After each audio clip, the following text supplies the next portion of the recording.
আমার আজকের পাকের সামগ্রী পাক চলতেছে। এই যে টমেটো, আলু, এই যে পেঁয়াজ মরিচ সব কাট করতেছি। এই যে টমেটো কাটবো, দেখেন ওইভাবে তো সম্ভব না, ক্যামেরাটা মনে হয় আরেকজনের হাতে দিতে হবে।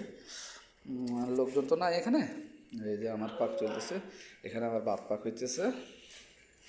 এই যে দেখেন ভাত পাক করতেছি, তরকারি পাক করব। এই যে মুরগির মাংস ভিজাই রাখছি, মুরগির মাংস দিয়ে আলু দিয়ে পাক করব। এই যে মুরগির মাংসের সাথে আলু মিক্স, টমেটো, কাঁচামরিচ, ধনিয়া সব দিয়ে আমার আজকের পাক। আলহামদুলিল্লাহ। এই যে আমার কিচেন রুম, এই যে আমার পাক চলতেছে। এই যে আমি নিজে, এই যে দেখেন, সবাই দোয়া করবেন পাকটা যেন ভালো হয়। আলহামদুলিল্লাহ।